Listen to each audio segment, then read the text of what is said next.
예, 이제 계속해서 출애굽기 말씀 읽겠습니다. 지난주에는 저희가 함께 그 출애굽기 8장을 읽었죠. 출애굽기 8장을 읽었는데 이제 8장에서부터는 10가지 재앙이 이제 본격적으로 시작하게 되고, 그 지난주에는 개구리 재앙, 이 재앙, 그리고 이제 파리 재앙으로 애굽을 치신 것을 보았습니다. 그러니까 이 재앙들은 그냥 단순한 재앙이 아니라 어떻게 보면은 애굽인들이 믿고 있었던 신들, 뭐 개구리에 관련된 것, 땅에 관련된 것, 파리에 관련된 것, 이러한 것들을 침으로써 이제 오직 참된 신은 여호와 하나님이시라는 것을 나타내는 도구로도 이러한 이제 재앙이 사용되었습니다. 그러나 이제 바로는 네 번째 재앙까지 이제 경험을 했는데, 그래도 이스라엘 민족을 보내지 않고 계속해서 이제 반복되는 어떤 거짓말과 어떤 자신의 악함과 이렇게 타협을 함으로써 더 이제 완강하게 하는 모습을 저희가 함께 보았습니다. 그리고 이제 오늘 본문도 이제 계속 그 바로의 악함 때문에 하나님께서 애굽을 치시게 되는데, 오늘은 이제 5번째부터 7번째, 첫 번째는 가축이 죽는 것, 그리고 두 번째는 몸에 종기가 생기는 것, 그리고 이제 우박이 내리는 것, 이렇게 세 가지 재앙을 9장이 다루고 있는데, 그거를 이제 중심으로 해서 저희가 함께 보겠습니다. 먼저 1절에서 3절 다시 읽겠습니다. 여호와께서 모세에게 이르시되 바로에게 들어가서 그에게 이르라. 히브리 사람의 하나님 여호와께서 말씀하시기를 내 백성을 보내라. 그들이 나를 섬길 것이니라. 내가 만일 보내기를 거절하고 억지로 잡아두면 여호와의 손이 들에 있는 내 가축 곧 말과 나귀와 낙타와 소와 양에게 더하리니 심한 돌림병이 있을 것이며. 그러니까 이제 바로가 지금 계속해서 고집을 부리는 상황에 있었기 때문에 하나님께서는 오늘 이제 9장 처음에서 모세에게 다시 한번 바로에게 가게 하시고, 그리고 다시 이스라엘 백성을 보내라는 말씀을 하시게 됩니다. 이제 그러면서 다음 재앙에 대한 이제 경고를 미리 하시는데, 이제 그거는 이스라엘 백성들을 보내지 아니하면 애굽인들의 가축을 다 치시겠다는 것입니다. 근데 여기에서 이제 지금까지 재앙이 일어났던 것을 보고 이제 5번째 재앙이 일어나기 전 하나님께서 모세를 통해서 바로에게 한 경고를 보았을 때, 이제 5번째 재앙부터는 그 강도가 또 다시 한번 더 이제 달라집니다. 더 심해집니다. 왜냐하면 지금까지 하나님께서는 피조물들을 통해서, 이미 만들어진 피조물들을 통해서 애굽을 심판하셨지만, 이번에는 이제 하나님께서 피조물을 죽이는 일로 심판을 하시게 됩니다. 그러니까 말, 나귀, 낙타, 소, 양 등 이제 가축을 치시겠다는 게, 이게 이제 더 이상 애굽인들의 어떤 생활에 그냥 불편한 정도가 아니라, 간접적인 피해가 아니라 직접적으로 피해가 올 것이라는 것을 뜻합니다. 이 가축을 친다는 게 이제 얼마나 이제 큰 타격인지, 오늘날 우리는 이제 가축을 키우지 않으니까 이게 굉장히 심각한지가 피부로 잘 와닿지는 않는데, 이때 사회에서 가축은 어떻게 보면은 이 농경 사회에서 가축은 살아가는데 없어서는 안 되는 진짜 필수적인 존재였고, 그 가축을 친다는 것은 엄청난 일이었습니다. 그러니까 우리가 예를 들어서 생각을 해보면은, 현대 사회에서 우리가 부를 표현하고 한 사람의 재산을 표현할 때 뭐 대부분 이러한 말을 사용하지 않습니까? 아, 저 사람은 재산이 몇백만 불이 있어. 그러니까 뭐 부의 기준이 돈에 있고, 또 이 사람은 집이 몇 채야. 그러니까 부의 기준이 집에 있고, 또 요즘에는 뭐 이 사람은 주식이 뭐 코인이 몇 개야. 그러니까 부의 기준이 이제 가상화폐를 통해서 이제 정하지 않습니까? 그리고 물론 이제 실제적으로 하루하루를 살아가면은 뭐 돈도 필요하고 집도 필요한 게 맞고. 근데 이때 이 성경 시대의 이 사람들의 부의 기준은 우리가 지금 가지고 있는 기준과는 좀 달랐습니다. 물론 이제 금이나 은 같은 거는 그때나 지금이나 이제 밸류블하게 생각을 하는데, 이때는 가축이 굉장히 중요했습니다. 그러니까 하나의 예를 우리가 성경에서 보자면, 욥기를 보았을 때, 욥기를 볼 때 처음에 욥이 굉장히 부자였다라는 것을 성경이 표현할 때, 뭐 욥이 갖고 있었던 금과 은, 뭐 아니면은 뭐 집, 아니면은 그런 것들을 표현한 것이 아니라 욥이 소유하고 있는 가축을 말하지 않았습니까? 욥기 1장 3절을 보면은 뭐 양이 7,000마리요, 낙타가 3,000마리요, 뭐 소가 500결이요, 암나귀가 500마리요, 뭐 이러한 것처럼 부의 기준이 가축에 있었다는 것입니다. 그리고 실제로도 이 애굽 농경 시대에 하루하루를 살려고 해도 가축이 필요했습니다. 일을 하려고 해도 소가 필요하고, 뭐 멀리 가려고 해도 낙타가 필요하고, 뭐를 옮기려고 하면 또 나귀가 필요하고, 전쟁을 하려고 하면 말이 필요하고. 그러니까 이 재앙은 어떻게 보면은 애굽인들의 삶의 가장 기본적인 것과 이제 경제 전반을 흔드는 굉장히 심각한 심판이었는데, 바로는 이제 계속해서 고집을 부리고 또 하나님의 말씀을 또 한 번 거절하게 됩니다. 그렇기 때문에 이제 6절을 보면은 하나님께서 애굽인들의 가축을 경고하신 대로 치시고, 그렇지만 또 이번 재앙에서도 하나님께서는 이스라엘 민족들의 가축들만 따로 구별을 해주셔가지고 보호를 하시는 것을 볼 수 있습니다. 근데 여기서 우리가 생각해 볼 수 있는 게, 계속해서 지금 일어나는 재앙 가운데 하나님께서는 이스라엘 백성만을 보호하시는 것을 보시면서 어떠한 생각이 드십니까? 왜냐면은 딱히 잘한 것도 없는데, 이스라엘 민족이 딱히 잘한 것도 없는데 왜 하나님께서 보호하시는 것일까라는 생각이 드시지 않습니까? 왜냐면은 그 재앙이 시작하기 직전에는 그 재앙이 10가지 재앙이 시작하기 딱 직전에 이스라엘 민족의 모습을 우리가 보았을 때 그 사람들은 하나님께 실망을 하는 상황에 있었고, 모세가 전달하는 위로의 말, 권면의 말, 하나님의 말씀을 듣지도 않았습니다. 그 상황 가운데서도 하나님께서 이 10가지 재앙이 오는 그 상황 가운데 이스라엘 민족을 구별을 하시고 이스라엘 민족을 지금 피해를 보지 않도록 구원을 하시는 모습을 볼 수 있습니다. 이것을 보면 마치 우리가 그리스도를 믿고 하나님께 구원을 받는 모습과 동일하지 않습니까? 어떻게 보면 우리도 잘난 게 하나도 없어요. 이스라엘 민족처럼 딱히 잘한 것도 없지만 그런 사람들을, 그런 우리를, 성도를 다른 사람들과는 구별하셔서, 그렇죠? 마치 이스라엘 민족을 애굽인들과 구별하신 것처럼 우리를 구별하셔서 또 보호하시고 하나님을 섬길 수 있는 기회를 주시고, 하나님을 또 섬기면서 남이 누리지 못하는 믿음의 어떤 특권과 하나님의 보호하심을 누리면서 사는 것이 우리 성도 아니겠습니까? 이곳에서도 이스라엘 민족은 오늘 말씀에서도 자기들이 잘나서 보호하심을 받는 것이 아니라 전적인 하나님의 은혜와 하나님의 택하심으로 보호를 받게 되는 것입니다. 이것은 우리도 마찬가지입니다. 우리가 잘나서가 아니라 하나님의 은혜로, 하나님의 택하심으로. 그러니까 유명한 복음성가의 가사 중 나의 나된 것은 다 하나님 은혜라라고 말하는 것처럼 우리도 값없는 은혜로 하나님께 택함을 받았기 때문에 그 은혜를 믿음으로 답하는 삶을 사는 것이 마땅하다는 것입니다. 어쨌든 다시 7절로 돌아가서 7절을 읽으면, 바로가 사람을 보내어 본즉 이스라엘의 가축은 하나도 죽지 아니하였더라. 그러나 바로의 마음이 완강하여 백성을 보내지 아니하리라. 여기서 이제 7절이 말하는 것은 그 하나님께서 이제 모세를 통해서 이스라엘 백성의 가축은 죽지 않을 것이라는 것을 미리 말씀하셨는데, 이제 바로는 그 말이 사실인지 아닌지를 확인하기 위해서 사람을 보냅니다. 그러니까 사람을 보내서 이제 직접 눈으로 확인해 보니까 또 한 번 바로는 이 재앙은 지금 우연으로 일어난 것이 아니라 하나님께서 말씀하신 대로 이루어지고 있다는 것을 확인할 수 있는데, 바로의 태도를 보게 되면 여전히 마음을 지금 강팍하게 해서 이스라엘 민족을 보내려 하지 않고 있습니다. 어떻게 보면은 바로의 모습은, 여기 오늘 또 볼 수 있는 것은 바로 어떻게 보면 자신의 고집으로 인해서 더욱 망가지는 모습을 보는 것입니다. 그러니까 바로의 악함뿐만이 아니라 그 악함을 놓지 않으려는 고집은 시간이 지나면 지날수록 더 큰 재앙을 초래하고 있습니다. 근데 이 고집은 바로뿐만이 아니라 어떻게 보면은 우리가 출애굽기 이야기를 전체적으로 생각을 해봤을 때 모세도 한때 그러지 않았습니까? 자신이 고집을 부려서 이스라엘의 어떤 자신이 구원자가 되겠다고 시도를 했을 때 오히려 되려 살인자가 되고 도망자가 되고 40년 동안 광야에서 낮아진 것을 저희가 함께 보았습니다. 그러니까 바로의 모습도 바로의 모습을 지금 보고, 또 모세가 전에 했던 모습을 보고, 또 오늘날 우리의 신앙의 생각을 했을 때 혹시 만약에 우리 성도님들도 우리의 신앙이나 믿음 생활 가운데 어떤 서로 그리스도 안에 있는 형제나 자매들의 필요한 권면을 듣지 않으시고 혹시 잘못된 방법으로 고집을 조금 요만큼이라도 가지고 계신 것이 있으시다면 오늘 말씀은 그것을 내려놓으라고 강력하게 권면을 합니다.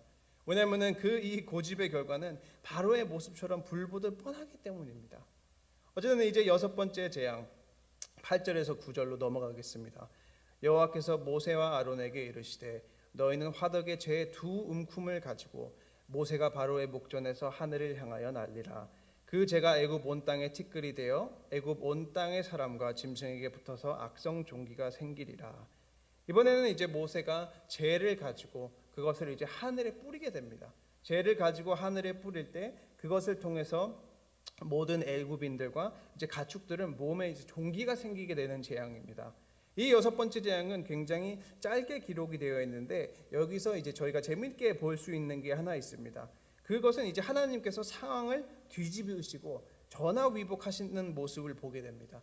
왜냐하면 11절을 보았을 때 11절에는 요술사들도 악성 종기로 말미암아 모세 앞에 서지 못하니 악성 종기가 요술사들로부터 애굽 모든 사람들에게 생겼음이라라고 나오는데 이제 이게 원래는 항상 모세와 바로가 대면을 할 때 마술사들이 함께 있어가지고 그 마술사들이 뭐 눈속임이라든지 그런 어떤 마술 같은 걸로 바로를 도왔는데 이제는 자기들도 너무 고통스러우니까 자신의 역할을 더 이상 이제 할 수 없다는 것을 말하고 또 이게 하나님께서는 애굽에 있는 어떤 마술사들과 이런 이 현인들을 바다 끝까지 낮추신다는 것을 저희가 알 수 있는 게 이제 주석을 보면은 애굽의 이 우상들의 제사장들은 자기의 제사를 지내고 난 뒤에 축복의 의미로 하늘에 재를 뿌리는 행위를 했다고 합니다.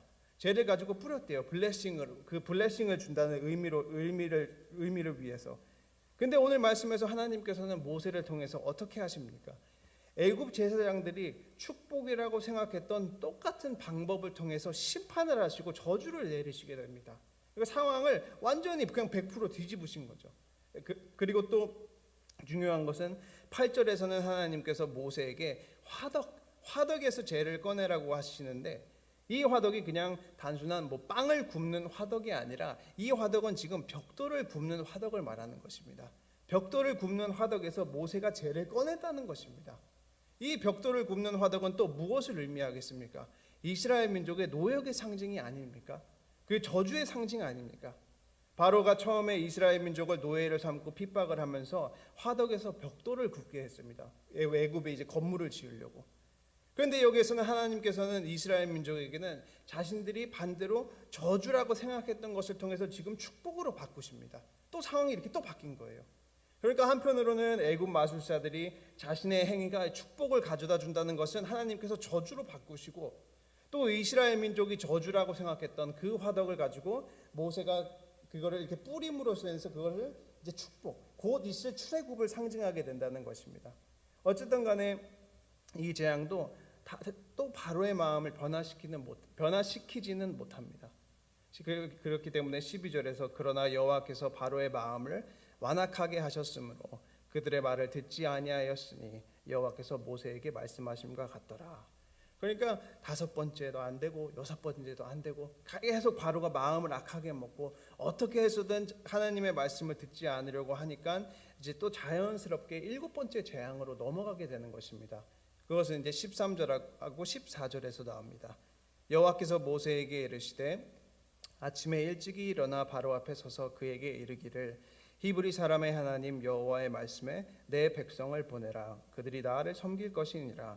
내가 이번에는 모든 재앙을 너와 내 신하와 내 백성에게 드려 온 천하에 나와 같은 자가 없음을 내가 알게 하리라. 그러니까 7번째 재앙은 어떻게 보면은 자세히 기록이 되어 있습니다. 이제 7번째부터는 지금 또 한 번 더 지금까지 진행됐던 것보다 더욱 이제 파괴력이 강하고 더욱 공포스러운 재앙인데 이제 14절에 있는 하나의 단어를 통해서 7번째 재앙, 이 우박이 내리는 재앙은 엄청나게 강도가 심해졌다는 것을 알 수 있습니다. 왜냐하면 14절에서는 여기 14절을 읽을 때 이번에는 모든 재앙을 너와, 그렇죠? 여기서 너와 내 신하와 내 백성이라고 그러지 않습니까? 근데 여기서 첫 번째 너와, 너는 바로를 뜻하는데 여기 14절에 있는 히브리 원어를 보면은 너가 그냥 you가 아니라 your heart입니다. 너의 마음을 치시겠다고 나와 있습니다. 그러니까 이게 단순히 그냥 뭐 재앙을 입어서 네가 뭐 소유나 그런 사람 백성이 피해를 입는 것이 아니라 지금 딱딱하고 완강한 바로의 마음을 치시겠다는 것입니다. 그 완강한 마음이 움직일 만큼 강력한 재앙이 될 것이라는 경고를 하십니다.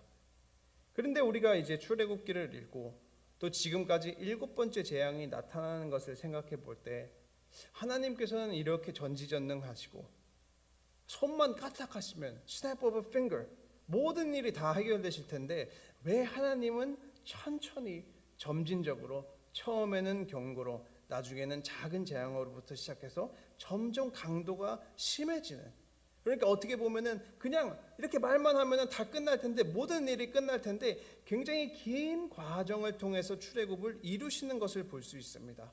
그렇지 않습니까? 하나님이 원하시면 바로 출애굽이 이루어질 텐데 굉장히 길게 늘어지지 않습니까?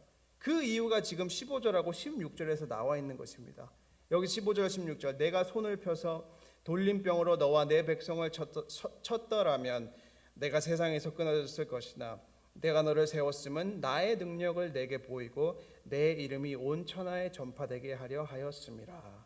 아멘. 하나님께서 말씀하시는 것은 이것입니다. 하나님께서 원하시면 바로를 즉각 심판하실 수 있으시다는 것입니다. 그런데 하나님께서 바로를 바로 멸망시키지 아니하시고 점진적으로 지금 출애굽 사건을 이루시는 것은 결국에는 이러한 과정을 통해서, 그리고 악한 모습을 놓지 않으려고 하는 바로의 모습을 통해서조차도 하나님의 이름과 하나님의 능력을 온 세상에게 나타내시려고 하는 목적을 위해서 이렇게 천천히 길게 하신다는 것입니다. 그러니까 바로는 자신이 하나님께서 하나님께서 뜻하는 목적을 알던 알지 못하던 어쨌든 간에 그 강팍한 마음으로 인해서 하나님의 이름을 오히려 높이는 일에 도움을 주고 있다는 것입니다. 우리가 이제 목사님과 함께 복음서를 볼 때 뭐 가룟 유다나 빌라도나 헤롯을 보게 되는데, 분명히 이 사람들은 자신의 악함으로 인해서 악을 행하지만 그 사건을 통해서조차도 하나님께서는 지금 구원의 역사를 이루시고, 또 이 출애굽기에서도 바로의 강팍함과 바로는 자신의 악함으로 인해서 그 악함을 더 강팍하게 먹고 있는데, 그것을 통해서도 하나님께서 더 높아지시고 하나님께서 더 열방에 나타나시고 또 모든 사람들로 인하여 하나님을 경외하는 역할을 한다는 것입니다. 그러니까 이것을 통해서 오직 하나님께서만 세상의 통치자가 되시고, 이것을 통해서 우리의 유일한 구원자가 되심을 알게 하기 위함이라는 뜻입니다. 어떻게 보면은 이것을 가지고 우리가 생각해 볼 수 있는 게, 우리가 삶을 살면서 또 하루하루를 살면서 세상에 악한 사람들은 너무나 많습니다. 악을 행하는 사람들은 많고, 우리가 생각했을 때 세상에 일어나는 일이 저거는 하나님의 뜻과는 반대되는 행동이라고 생각되는 것도 많고, 그러한 사건들도 많고, 그리고 그것들을 볼 때 우리는 탄식하고 힘들고 마치 희망이 없는 것 같고 하나님이 어디 계시냐고 생각을 할 수도 있지만, 그것은 전혀 아니라는 것입니다. 왜냐하면 하나님께서는 전에도 그러시고 오늘도 그러시듯이 모든 만물을 통해서, 그러니까 심지어는 우리가 악하다고 생각하는 것을 통해서도, 우리가 악인이라고 생각하는 사람들을 통해서도 하나님의 영광을 나타나시고 하나님의 구원의 사역을 계속해서 이루고 계신다는 것입니다. 그렇기 때문에 우리 성도로서는 삶을 살면서 생각했을 때 하나님께서 어떻게 이러한 일을 허락하실 수 있을까? 하나님께서 어떻게 저러한 사람과 환경을 두셨을까라는 어떤 하나님에 대한 불평과 실망보다는 결국에는 우리가 믿음 안에 있을 때 모든 것을 선하게 이루실 것이라는 그 믿음을 가지고 있어야 한다는 것입니다. 악과 악행을 절대로 정당화해서는 안 됩니다. 그러나 우리는 먼저 말씀을 알고 또 성경을 통해서 하나님이 누구신지를 알고, 또 오늘 출애굽기 말씀을 통해서 하나님께서 모든 상황 속에서 다양한 사람들을 통해서 구원의 역사를 이루고 계신다는 것을 우리가 알고 있기 때문에, 우리도 힘써서 상황이 좋던지 나쁘던지 이러던지 저러던지 여호와 하나님의 이름을 온 세계에 알릴 수 있도록 힘써야 하는 것이 우리의 성도의 책임이라는 것입니다. 이제 그러한 목적을 이루시기 위해 하나님께서는 지금 바로의 악함을 사용을 하시고 길게 10가지의 재앙을 사용하시게 되는 것입니다. 다시 말씀으로 돌아가면은 이제 7번째 재앙은 우박입니다. 18절 읽겠습니다. 내일 이맘때면 내가 무거운 우박을 내리리니 애굽 나라에 세워진 그 날로부터 지금까지 그와 같은 일이 없었더라. 이번에도 마찬가지로 하나님께서 모세를 통해서 또 한 번 미리 경고를 하시게 됩니다. 그게 이제 19절하고 20절. 이제 사람을 보내어 내 가축과 내 들에 있는 것들을 다 보거라. 사람이나 짐승이나 무릇 들에 있어서 집에 돌아오지 않는 것들에게는 우박이 그 위에 내리니 그것들이 죽으리라 하셨다 하라 하시니라. 바로의 신하 중에 여호와의 말씀을 두려워하는 자들은 그 종들과 가축을 집으로 피하여 들였으나. 그러니까 하나님께서 또 다시 한번 모세를 통한 경고를 통해서 피할 길을 내어주시고, 또 진노 가운데서도 자비와 긍휼을 베푸시는 모습을 볼 수 있습니다. 왜냐하면 이 우박은 이번 재앙은 사람의 어떤 생명과 직접적으로 연관이 되어 있기 때문에, 그러니까 우박 맞으면 그냥 죽으니까 구체적으로 피할 수 있는 길을, 하나님의 말씀을 듣고 하나님의 그께서 내리시는 그 재앙을 피할 수 있는 길을 주십니다. 그렇기 때문에 애굽인들 중에서도 하나님의 말씀을 두려워한 사람들은 모세의 말을 들음으로써 자신의 생명과 이제 자신의 재산들을 보호할 수 있었습니다. 물론 이제 21절에 나온 것처럼 여전히 하나님의 말씀을 듣지 않는 사람들도 있었고요. 뭐 어쨌든 간에 모세의 경고 뒤에 이제 애굽에는 전례가 없는 규모의 우박이 내리기 시작합니다. 우박이 이제 번개와 섞이니까 여기서 성경이 표현하는 것이 마치 우박이 내리는 게 마치 불덩이와 같고, 그리고 원래 우박은 일시적인데 이 하나님께서 내리는 재앙에서는 지금 지속적으로 계속 내려가지고 농작물 멈출지를 모르고, 농작물뿐만이 아니라 모세의 경고를 무시하고 밖에 이래 나가 다니던 사람들이나 아니면 밖에 있었던 짐승들은 다 피해를 보게 됩니다. 이게 얼마나 심했는지 바로의 그 답, 이 재앙에 대한 바로의 태도와 바로의 그 리스폰스를 보면 알 수 있는데, 여기서 27절 28절 바로가 사람을 보내어 모세와 아론을 불러 그들에게 이르되 이번은 내가 범죄하였노라. 여호와는 의로우시고 나와 나의 백성은 악하도다. 여호와께 구하여 이 우레소리와 우박을 그만 그치게 하라. 내가 너희를 보내리니 너희가 다시는 머물지 아니하리라. 그러니까 바로가 이제 자신의 범죄함을 부분적으로 인정을 하게 됩니다. 얼마나 심각했으면 부분적으로 인정을 합니다.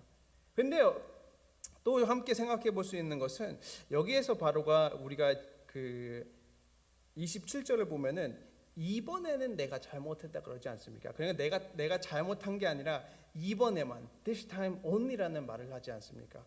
결국에는 그 말은 그 엄청나게 심각한 재앙이 일시적인 바로의 마음을 쳐서 이렇게 바로가 마치 회개할 것 같은 모습을 보이긴 했지만, 결국에는 또 다시 한번 다른 때에는 바로의 잘못이 아니라는 것을 말하고, 또 결국에는 이 말은 이 회개는 참된 회개가 아니라는 것입니다. 그리고 28절에서 그만 그치게 하라라는 말은 좀 충분하니까 많이 우박 맞았으니까 좀 멈춰달라는 것입니다. 그만 좀 그치게 해달라는 것입니다. 그러니까 이게 근본적인 회개가 아니라 단지 이제 우박에서부터 속히 피하려고 하는 어떤 바로의 급박한 마음에서 회개를 하는 신용을 하는 것입니다. 참된 회개가 아닌 것이죠. 그러니까 모세가 또 그거를 알고, 또 바로가 그 모세에게 우박을 멈추게 해달라고 요구를 할 때 또 다시 한번 그 모세는 바로가 마음을 또 강팍하게 할 것이라는 것도 미리 압니다. 그게 지금 30절하고 31절 32절에서 나와 있는 것입니다. 30절에서 32절. 그러나 왕과 왕의 신하들이 여호와 하나님을 아직도 두려워하지 아니할 줄을 내가 아나이다. 그때의 보리는 이삭이 나왔고 삼은 꽃이 피었으므로 삼과 보리가 상하였으나 그러나 밀과 쌀보리는 자라지 아니한 고로 상하지 아니하였더라. 여기에서 갑자기 그 재앙이 나오다가 갑자기 밀이 나오고 갑자기 보리가 나와가지고 조금 여기서 좀 이게 생뚱맞다고 생각할 수도 있는데, 여기에서 지금 또 한 번 바로의 악함을 저희가 볼 수 있습니다.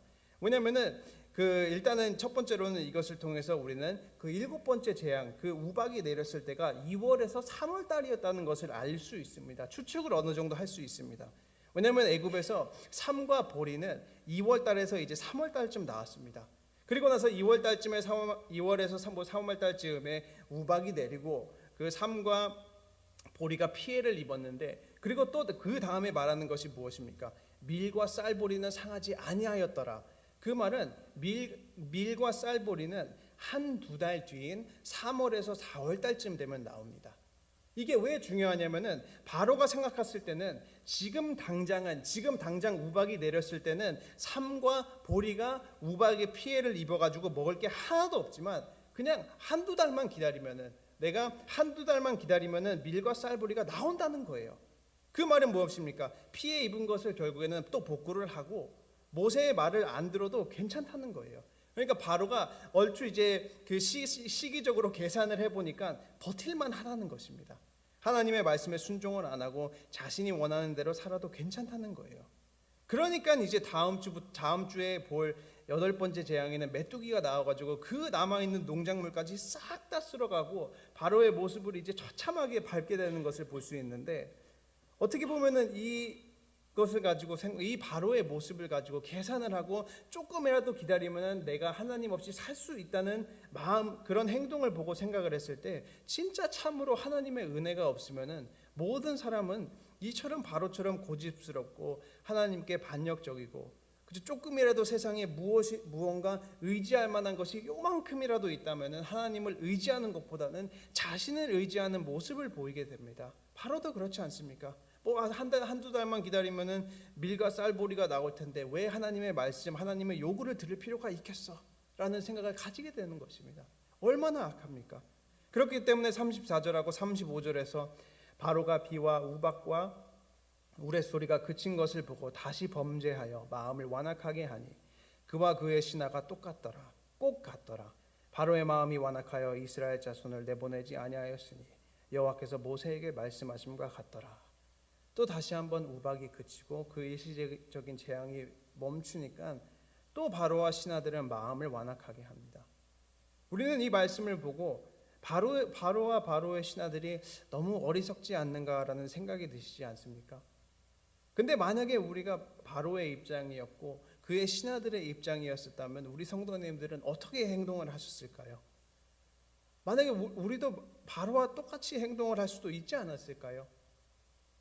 우리가 1700년도에 미국의 그 부흥운동을 일으킨 저나탄 에드워드라는 사람은 하나님께서 말씀으로 천지를 창조하신 것보다 더 놀라운 기적은 이러한 악한 심령을 거듭나게 하시는 새로운 창조의 역사라는 표현을 한번 했었습니다. 그만큼 바로와 같은 악한 심령을 새롭게 하는 것은 하나님께서 천지를 창조하신 것보다 더 놀라운 기적이라는 것입니다.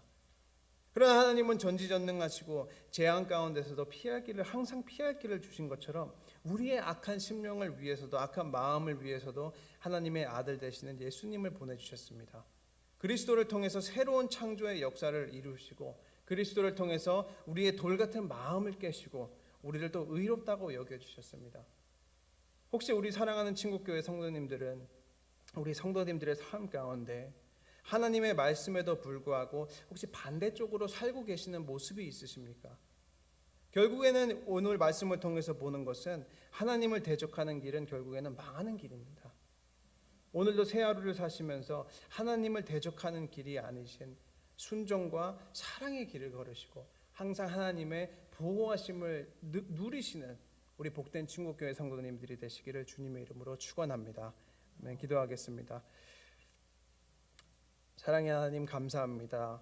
주님, 오늘 말씀을 통해서 생각해 보는 것은 이제 7번째 재앙을 맞이하고도 회개하지 않는 바로의 모습과 또 그의 신하들의 모습을 보면서 우리의 모습을 한번 보게 됩니다. 주님이 돌같은 마음 어찌하겠습니까? 그래도 다시 한번 회개하고 다시 한번 주님을 의지하려 하오니 우리에게 새로운 영을 부어주셔서 하나님의 사랑과 하나님의 은혜를 잊지 않도록 도와주시옵소서. 주님, 하나님의 은혜 아니면은 1분 1초도 설 수 없는 나약한 존재임을 고백하오니 항상 하나님만을 바라보며 하나님의 말씀에 순종하는 복된 하나님의 자녀가 될 수 있도록 도와주시옵소서. 주님, 특별히 기도하는 것은 이창근 집사님 외에 몸이 불편하신 환우들을 위해서 기도합니다. 주님의 강한 오른팔이 모든 성도님들과 함께하여 주시고 속히 회복될 수 있도록 도와주시옵소서. 주님, 이제 남은 시간 기도할 때 우리 성도님들이 간구하시는 모든 것 하나도 다 땅에 떨어지지 아니하고 믿음 안에서 이루어질 수 있도록 하여 주시고 또 오늘도 성령님께서 새롭게 주시는 힘으로 살 수 있도록 도와주시옵소서. 감사드리고 예수님 이름으로 기도드렸습니다. 아멘.